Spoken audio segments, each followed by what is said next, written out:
নমস্কার, top news এট 10-এ আপনাদের সঙ্গে রয়েছি আমি সান্নিক। আর প্রথমেই যে খবরে নজর রাখবো এমএলএ হোস্টেলের খবর। যে খবরে আমরা নজর রাখছিলাম, এমএলএ হোস্টেলে রহস্য মৃত্যু বিধায়কের রক্ষীর। দেহ উদ্ধারে চাঞ্চল্য সাত সকালেই এমএলএ হোস্টেলের 2 নম্বর গেটের কাছে দেহ পড়ে থাকতে দেখা যায় বিধায়কের দেহরক্ষীর। আমাদের সঙ্গে রয়েছেন আমাদের প্রতিনিধি বিশ্বজিতের কাছে যাব। বিশ্বজিৎ, কিভাবে এই দেহ পড়ে থাকতে দেখেন স্থানীয়রা, মানে কারা প্রথম দেখতে পেয়েছিলেন?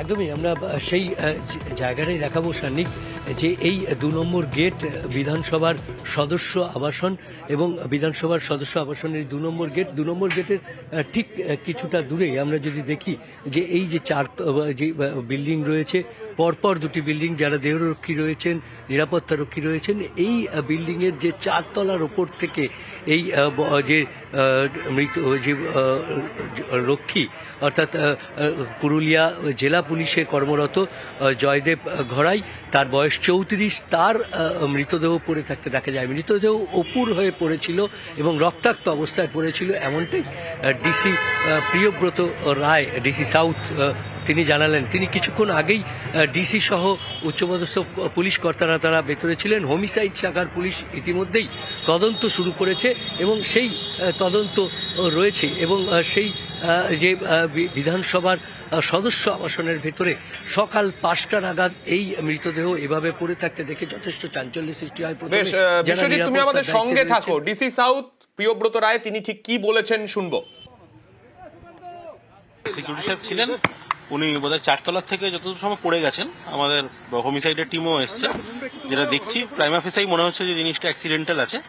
মিস্টার গড়াই আপনার ইয়েতে আছেন, পুরুলিয়ার ডিস্ট্রিক্ট পুলিশে কর্মরত এবং এমএলএ সাহেবের সিকিউরিটি। আমি আবারও বিশ্বজিতের কাছে যাব। বিশ্বজিৎ, এক্ষেত্রে যেটা জানার, যে যিনি মারা গেছেন তার পরিচয় এবং তার থেকেও বড় কথা মানে তিনি যার দেহরক্ষী, তার তরফে কি কোনো প্রতিক্রিয়া পাওয়া গেছে এখনো পর্যন্ত? না, এখনো পর্যন্ত পুরুলিয়ার বান্দোয়ানের বিধায়ক রাজীব লোচন সোরেনের সঙ্গে যোগাযোগ করা যায়নি। তার ফোন বেজে যাচ্ছে এবং যে আমরা এখানে যে সমস্ত বিধায়করা রয়েছেন সকলেই এসেছেন, কারণ বিধানসভার অধিবেশন রয়েছে এবং রাজীব লোচন সোরেন তিনিও গত পরশু দিন এখানে এসেছেন এবং সঙ্গে তার দেহরক্ষী তিনিও এসেছিলেন। দেহরক্ষী জয়দেব ঘরাই, তার বয়স 34, তিনি পুরুলিয়া জেলা পুলিশে কর্মরত। ঠিক কিভাবে এই দুর্ঘটনা ঘটেছে, কারণ এই যে তিনি পড়ে মারা গেছেন নিচে, কিভাবে সেখানে পড়লেন, কি ঘটনা ঘটেছিল সেটাই পুলিশ তদন্ত করে দেখেছে। আপাতত লালবাজারের হোমিসাইড শাখা তারা তদন্ত করে দেখছেন। এই তদন্ত প্রক্রিয়ার প্রশ্নেই একটা জিনিস তোমার থেকে জানার রয়েছে, সেটা হলো যে জায়গায় এই ঘটনাটা ঘটেছে, জায়গাটা অত্যন্ত নিরাপদ একটা স্থান, অর্থাৎ খুব সুরক্ষিত একটা জায়গা। সেই রকম জায়গায় একজন 4 তলার ওপর থেকে ঝাঁপ দিলেন, যথেষ্ট জোরে শব্দ হওয়ার কথা, তা সত্ত্বেও সেই ঘটনা সবার নজরে কখন আসলো? অর্থাৎ কেউ কি সেটা জানতে পেরেছিলেন যখন তিনি ঝাঁপ দিয়েছিলেন সেই সময়?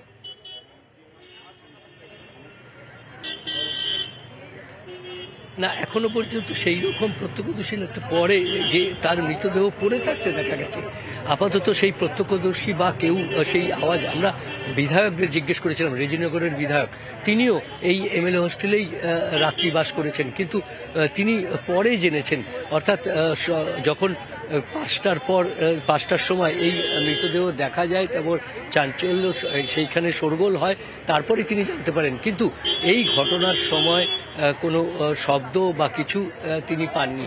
অর্থাৎ সেই প্রত্যক্ষদর্শী কিভাবে ঘটেছে এইগুলো নিয়েই হোমিসাইড শাখা যারা তদন্ত করছেন এবং পার্শ্বিক থানার পুলিশ তারা তদন্ত করছেন এবং কিছুক্ষণ আগেই ডিসি তিনি তদন্ত করে গেছেন এবং তিনি প্রাথমিকভাবে যেটা জানিয়েছেন, যে প্রাথমিকভাবে যা মনে হচ্ছে যে তিনি 4 তলার উপর থেকে পড়ে গেছেন। ঠিক কিভাবে পড়লেন, নিজে ঝাঁপ দিয়ে পড়লেন নাকি অন্যভাবে পড়েছেন, এই সমস্ত কিছু পুলিশের তরফে তদন্ত করে দেখা হচ্ছে। অনেক ধন্যবাদ তোমাকে।